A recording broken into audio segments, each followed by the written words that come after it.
Hello friends, welcome back to my channel. आज मैं लेकर आई हूँ बहुत ही सिंपल और टेस्टी टोस्ट की रेसिपी। तो इसका नाम है आवाकाडो टोस्ट। इसे बनाना बेहद आसान है और आप इसे बच्चों के टिफिन के लिए भी दे सकते हैं। बहुत ही टेस्टी लगता है। तो चलिए आप फटाफट टोस्ट की रेसिपी बनाना शुरू कर देते हैं। तो सबसे पहले हम देखते हैं कि आवाकाडो टोस्ट बनाने के लिए हमें कौन सी चीजों की जरूरत है। तो यहाँ पे मैंने एक टमाटर लिया है। अगर आपके पास छोटा टमाटर है तो आप वहाँ पे एक टमाटर का यूज कर सकते हैं। और साथ में हमें चाहिए एक छोटा सा प्याज, थोड़े से हरी मिर्च चाहिए आपके टेस्ट के अकॉर्डिंग, और यहाँ पे हमें चाहिए एक नींबू छोटा सा। और अब आता है मेन इंग्रेडिएंट, तो आवाकाडो। तो यहाँ पे हमें एक अच्छा सा पका हुआ आवाकाडो लेना है। तो चलिए अब इन सब चीजों को अच्छे से बारीक चॉप कर लेते हैं। तो सबसे पहले यहाँ पे मैंने एक प्याज लिया है, तो अब हम इसे अच्छे से चॉप कर लेते हैं। तो यहाँ पे मेरे पास ये बड़ा वाला थोड़ा सा प्याज था, तो यहाँ पे मैंने आधा प्याज का इस्तेमाल किया है। अगर आपके पास छोटा वाला प्याज है तो आप छोटा पूरा इस्तेमाल कर सकते हैं। तो यहाँ पे हमें एकदम फाइनली चॉप कर देना है, हो सके उतना हमें एकदम बारीक चॉप कर लेना है। आवाकाडो टोस्ट बनाने में एकदम आसान है और खाने में तो बहुत ही ज्यादा टेस्टी लगता है। तो आप इसे एक बार बनाकर जरूर ट्राई करें, आपको ये बेहद पसंद आ जाएगा। तो ये देखिए इस तरीके से यहाँ पे मैंने प्याज को एकदम बारीक चॉप कर लिया है। आप देख सकते हैं ना कि दिखने में कितना बारीक दिखने लगा है। तो इसी तरीके से हम यहाँ पे टमाटर को भी अच्छे से कट कर लेते हैं। तो यहाँ पे मेरे पास एक बड़ा वाला टमाटर था, तो यहाँ पे मैंने इसका आधा पार्ट यूज कर लिया है और आधा पार्ट को हम साइड में रख देते हैं। तो अब हम इस जो आधा पार्ट है इसे भी हम एकदम बारीक चॉप कर देना है और ये जो बीज है इसे निकाल देना है। तो यहाँ पे हमें टमाटर को भी हो सके उतना बारीक चॉप कर लेना है। तो यहाँ पे मैंने टमाटर को भी अच्छे से बारीक चॉप कर लिया है। अब इसके बाद हम यहाँ पे हरी मिर्च को कट कर लेते हैं। तो यहाँ पे मैंने 4 हरी मिर्च लिया है। आप अपने टेस्ट के अकॉर्डिंग तीखा कम ज्यादा कर सकते हैं, लेकिन अगर यहाँ पे आपने आवाकाडो टोस्ट में थोड़ा सा तीखा ज्यादा बना लिया तो बहुत ज्यादा टेस्टी लगता है। तो इसलिए यहाँ पे हमें तीखा थोड़ा सा ज्यादा बनाना है। और अगर आप यहाँ पे बच्चों के लिए बना रहे हैं तो आप तीखा कम ज्यादा कर सकते हैं। तो इस तरीके से हम यहाँ पे हरी मिर्च को एकदम बारीक और फाइनली चॉप कर देना है। तो यहाँ पे मैंने इस तरीके से प्याज, टमाटर और हरी मिर्च को अच्छे से चॉप कर दिया है। तो अब हम क्या करते हैं कि इसे और भी थोड़ा सा बारीक चॉप करने के लिए इन सबको एक साथ अच्छे से मिक्स कर लेते हैं और इस तरीके से अच्छे से चॉप कर देते हैं। तो इससे क्या होगा कि एक साथ ये सारे इंग्रेडिएंट्स अच्छे से फाइनली चॉप हो जाएंगे और हमारा टेस्टी और आवाकाडो का जो मिक्सचर होगा वो बहुत ज्यादा टेस्टी और बहुत ज्यादा फाइनली चॉप दिखेगा।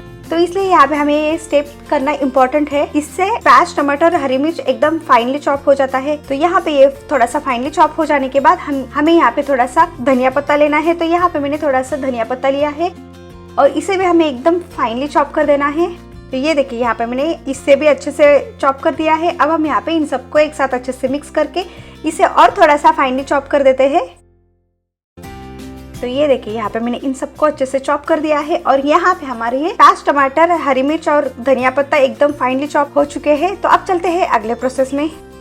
तो यहाँ पे हम सबसे पहले ब्रेड को थोड़ा सा टोस्ट कर लेते हैं। तो इसके लिए यहाँ पे मैंने पैन को अच्छे से गर्म कर लिया है। जैसे ही पैन गर्म हो जाता है तो इसके ऊपर हम थोड़ा सा बटर स्प्रेड कर देते हैं।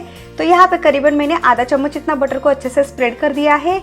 अब इसके ऊपर हम रख देते हैं ब्रेड। तो यहाँ पे मैंने होल व्हीट ब्रेड लिया है। आप चाहे तो हनी ब्रेड या फिर होल ब्रेड का भी यूज कर सकते हैं। तो हम यहाँ पे इसे मीडियम फ्लेम पे 2 मिनट के लिए अच्छे से टोस्ट कर लेना है, या फिर तब तक टोस्ट करें जब तक इसके ऊपर बढ़िया सा गोल्डन कलर आ जाए। तो अब हम यहाँ पे इसे पलट देते हैं और इसे भी 2 से 3 मिनट के लिए अच्छे से गोल्डन हो जाने तक टोस्ट कर लेना है।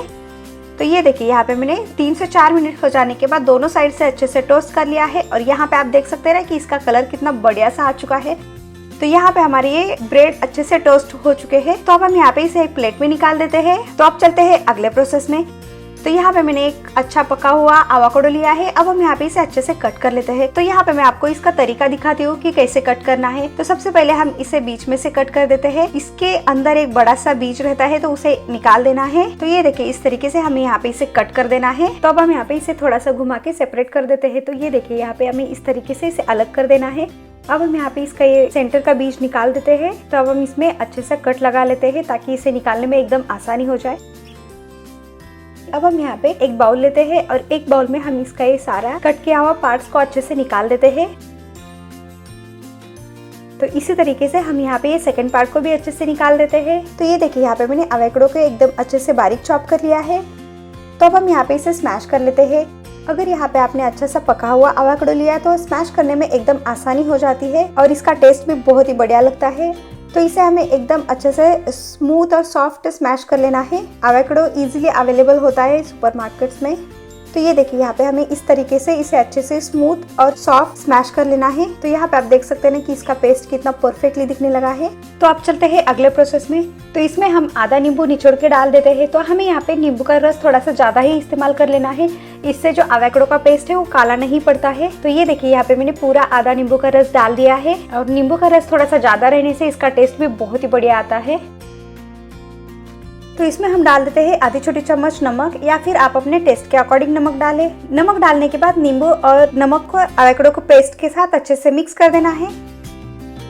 तो यहाँ पे हमारे एवोकाडो पेस्ट अच्छे से बनके तैयार है। आप चाहे तो ऐसे ही इसे ब्रेड के ऊपर स्प्रेड कर सकते हैं। अब इसके बाद हम इसमें डाल देते हैं चॉप किए हुए इंग्रेडिएंट्स, यानी प्याज, टमाटर, हरी मिर्च और धनिया पत्ता को चॉप करके रखा था, वो हमें यहाँ पे डाल देना है। तो अब हम यहाँ पे इसे अच्छे से मिक्स कर लेते हैं। तो यहाँ पे हमारे गुआकामोल अच्छे से बनके तैयार है। आप इस गुआकामोल को चिप्स के साथ भी खा सकते हैं, इसके साथ भी ये बहुत ही बढ़िया लगता है, या फिर आप इसे टोस्ट के ऊपर भी स्प्रेड करके खा सकते हैं, ये बहुत ज्यादा टेस्टी लगता है। तो यहाँ पे हमारे टेस्टी और झटपट से बनने वाला गुआकामोल बनके तैयार है। तो अब चलते हैं अगले प्रोसेस में। तो यहाँ पे मैंने चॉपिंग बोर्ड के ऊपर 2 अच्छे से टोस्ट किया हुआ ब्रेड को रख दिया है। अब हम यहाँ पे इसे अच्छे से कट कर लेते हैं। तो यहाँ पे मैंने इसे डायगोनली कट किया है। आप चाहे तो इसे बीच में से भी कट कर सकते हैं, या फिर छोटे छोटे स्क्वायर शेप में भी इसे कट कर सकते हैं। जिस शेप में आपको चाहिए आप उसमें इसे कट कर सकते हैं। तो ये देखिए यहाँ पे मैंने इसे अच्छे से कट कर लिया है। अब इसके ऊपर हम गुआकामोल को अच्छे से स्प्रेड कर देते हैं। तो यहाँ पे हमें थोड़ा सा ज्यादा ही गुआकामोल को अच्छे से स्प्रेड कर देना है, ताकि खाने में इसका टेस्ट बहुत ही बढ़िया आ जाए। तो ये देखिए इस तरीके से हमें यहाँ पे गुआकामोल को अच्छे से स्प्रेड कर देना है, और इसी तरीके से हम सारे ब्रेड स्लाइस के ऊपर अच्छे से गुआकामोल को स्प्रेड कर देते हैं। तो यहाँ पे आप देख सकते हैं कि गुआकामोल दिखने में कितना टेस्टी और कितना टेम्पटिंग दिखने लगा है। तो यहाँ पे मैंने 2 ब्रेड स्लाइस के ऊपर अच्छे से गुआकामोल को स्प्रेड कर लिया है। इसी तरीके से हम सारे ब्रेड के ऊपर अच्छे से गुआकामोल को स्प्रेड कर देते हैं। तो यहाँ पे आपने देखा ना कि गुआकामोल बनाना कितना आसान है, और ये झटपट से बनके तैयार हो जाता है। तो आप इसे बच्चों के टिफिन के लिए भी दे सकते हैं, या फिर आप इसे ब्रेकफास्ट के टाइम पे भी बना सकते हैं। ये सबको बहुत पसंद आता है। तो ये देखिए यहाँ पे मैंने सारे ब्रेड स्लाइस के ऊपर अच्छे से गुआकामोल को रख दिया है। आप इसे गुआकामोल टोस्ट बोल सकते हैं, या फिर एवोकाडो टोस्ट बोल सकते हैं। यहाँ पे हमारे एवोकाडो टोस्ट अच्छे से बनके तैयार है। तो अब हम यहाँ पे इसकी प्लेटिंग कर लेते हैं। तो ये देखिए यहाँ पे आप देख सकते हैं कि एवोकाडो टोस्ट दिखने में कितना टेस्टी दिखने लगा है, और ये बहुत ज़्यादा कलरफुल भी दिखने लगा है। और जितना कलरफुल दिखने लगा है उतना ही टेस्टी एवोकाडो टोस्ट लगता है। तो आप इसे बच्चों के टिफिन के लिए भी दे सकते हैं, या फिर आप इसे ब्रेकफास्ट के टाइम पे भी बना सकते हैं। ये सबको बहुत पसंद आता है। तो यहाँ पे हमारी ये झटपट से बनने वाली सिंपल सी रेसिपी बनके तैयार है। आप इसे एक बार बनाकर जरूर ट्राई करें, आपको ये बहुत पसंद आ जाएगा। अगर आपको आज की मेरी ये रेसिपी पसंद आए तो लाइक, शेयर, सब्सक्राइब करना ना भूलें, और साथ में ही नोटिफिकेशन को भी ऑन करें, ताकि मेरी कोई भी रेसिपी आपसे मिस ना हो जाए।